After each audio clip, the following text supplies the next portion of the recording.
What is up guys? Yan muli naman ako nagbabalik sa inyo, Jeremy Novella, nag-isang out na singers na syempre the vloggerist pa.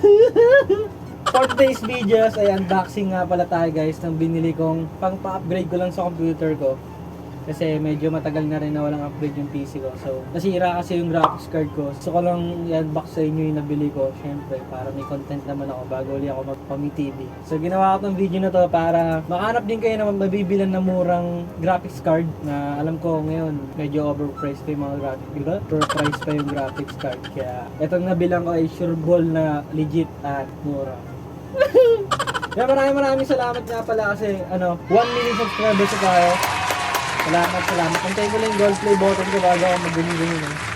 Picture ng ganyan. Antayin ko lang yung gold play button ko and syempre, sana magkaroon tayo ng 1 million subscribers party yan. Sa abangan nyo kung meron man tayo maganap. So, natin patagalin guys. Bumili ako ng graphics card kasi guys, masyado nang di na kinakain ng PC ko yung mga ina-edit ko. Syempre, hindi lang sa video, pati sa mga kanta. At sa mga, syempre, naglalaro din ako. Gamer to eh. Parang, syempre, parang ayun yung work ko, doon ako kumikita. So, kailangan ko siyang i-upgrade. So, syempre, bilang practical ako, alam niyo naman, binili ko to, syempre, doon tayo sa practical, yung mura, and syempre, yung sakto lang, hindi yung gaano kamahal, hindi rin gaano kamura. So, kumbaga, nasa gitna siya. Mahalaga yung graphics card para mas gumanda yung work natin. Gumanda yung edit natin, syempre, hindi hassle kasi hindi naglalag. Kapag naglalaro tayo, mas mataas yung mga graphics na nakuha natin. Graphics? So guys, hindi ako magaling sa mga graphics card o ano. Basta, nag-search lang ako, so ito lang yung kaya ng budget ko. And nakuha ko nga pala yung pambili dito, syempre, alam mo naman ako, madiskarte ito par. Diba? Nakakuha ko yung pambili ko dito, yan, sa larong to. So mamaya tuturo ko sa inyo kung paano ako kumita dyan. And syempre, kung paano nyo siya madadownload. So mamaya syempre, pag unbox ko, tsaka sasabihin sa inyo kung magkano yung presyo na pinagbilang ko ng graphics card. So, nabili ko nga pala siya sa PC Retiro Computer Parts and Accessories Trading. Yan guys, sobrang legit yan. Kung makikita nyo yung mga reviews niyan, sobrang pa ng seller dyan. Sobrang bilis makipag-usap. Message nyo lang yan kapag nagustuhan yung unboxing na to. So, hindi ko siya marireview guys. Siguro marireview ko yung product na i-unbox ko kapag nakabit ko na siya. And syempre, na-testing ko na. So, napakinggan natin. Let's go!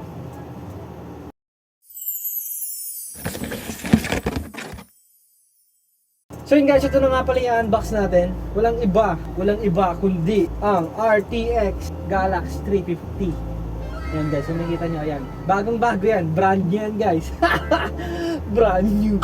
Yan guys, alam ko marami ring second hand na mga GPU. So, pinili ko na yung brand new para matagal siya magagamit. And hindi ko na kaya nung ibang mas mataas dito. Syempre, yung specs din kasi ng PC ko, hindi naman gano'ng kataas din. So, may possible na kapag bumili ako ng mataas nito, bali wala rin kasi may tinatawag na bottleneck.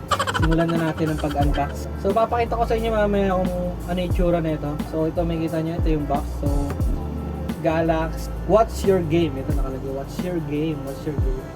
So, GeForce RTX 350X EX. So, dual fan to guys. Meron kasi nitong model na isa lang yung fan. So, 8GB HDMI DisplayPort, RGB effect, 92mm fan. NVIDIA Ampere Arc Ray Tracing and DLSS. So GeForce RTX 350 NVIDIA. So yun yung niya guys, yan. Ito yung mga nasa likod niya. So GeForce RTX 350. Yan, meron daw siyang Windows demands a real GPU. Galaxy makes your PC the ultimate home theater. If you game, you need a Galaxy graphics card. Do more with multi-display, watch higher quality video strips. So first time ko makabili ng brand new ng So sana pag meron kayo mga suggest. So naman pwede ako mag-upgrade ng mga So passion pag nagkapera. So unbox ko na guys.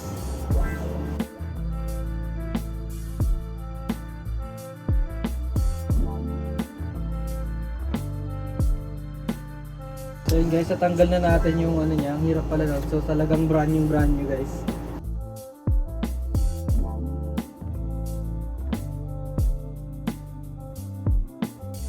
Ayaw magpatanggal. So yun na yung box niya guys. Kaya mo yan Jeremy. Ito na yung box guys. 3 oras na natin yung unboxing box. So balik natin syempre kapag kailangan na natin siya ibenta, syempre. Yan guys, ito yung box niya. So grabe yung ano niya, itsura niya guys. Ito, pag in-unbox mo ganito. Diba? Sobrang decente lang, diba? Sobrang pogi, parang... So guys, ito, open na natin. Uy! Wala ko nakikita, oh. So meron pala to, ito nga pala yung panampal ng mukha niya. Ito yung parang safety foam. Ganun bang word? Magiging ka lang siya dito guys ha. So syempre, manual. Kung bibili ka dapat, yung manual, ipag brand new. Balik yung susundan ko. Kasi first time ko magkakabit nito eh. So ito na nga pala guys. Ang ating. Meron siyang tinatawag na, hindi ko alam tawag dito, basta may tawag dito sa plastic na to eh.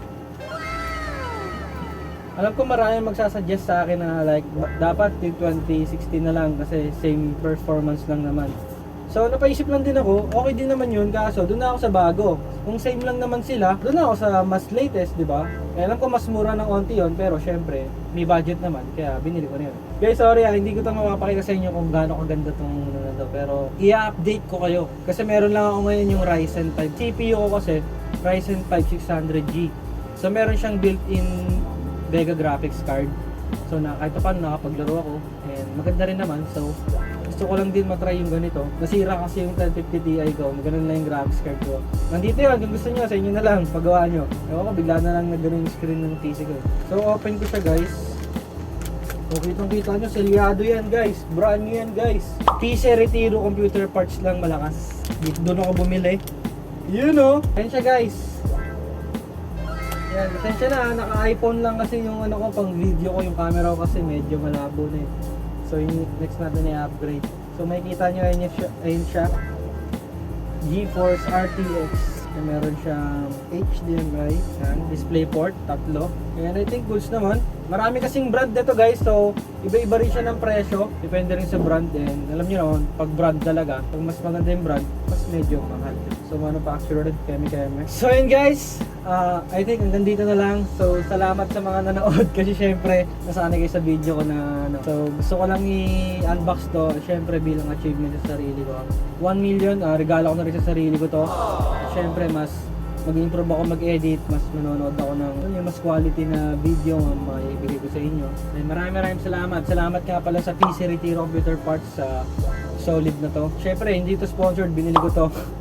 Yun lang, syempre na solid doon kasi sobrang ano yung presyo niya. Pasok lang sa budget natin. So, tuturo ko na sa inyo guys kung paano ko nga ba nakuha yung pambili dito. So, eto na yun.